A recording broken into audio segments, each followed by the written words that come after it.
Even if you've known Jesus as your Lord for a long time, it is easy to feel as if Jesus must have more important things to deal with than me and my issues. There are so many people in his kingdom.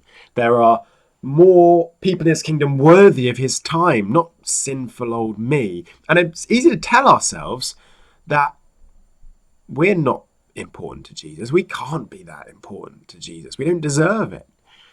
Now, if that's you, hold that thought as we get into 1 Samuel today. We're going to up the pace a bit now. We're going to look at chapter 22 and the start of chapter 23.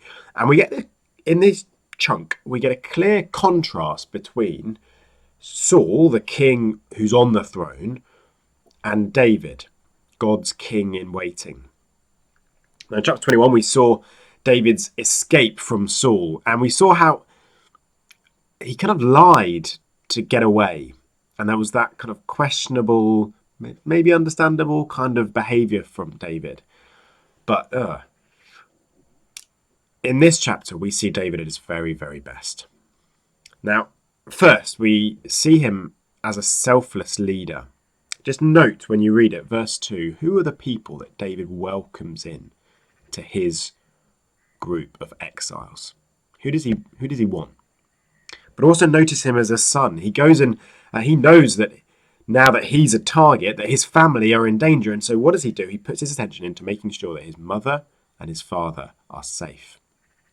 Now that's all in contrast to Saul, who is simmering with rage and bitterness about David.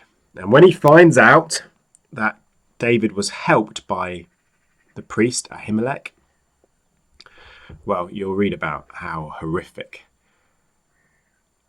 is Saul's rage at that point.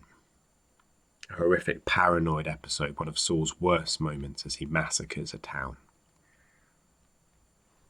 Saul, David, big contrast.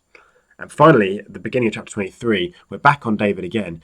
And here the contrast is deepened even more as we see David's selflessness, not just as a leader, but as a saviour. He hears of an Israelite town in trouble, Keilah, and now to help that town, he's going to have to head towards Saul, back into the danger zone for him.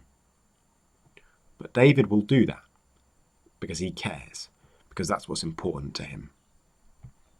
This town, Keilah, is actually going to betray him in the later chapter, sneak preview. But David does it nonetheless. That's the kind of leader, that's the kind of saviour he is. This is the true King of Israel we're seeing here, who will selflessly risk his life.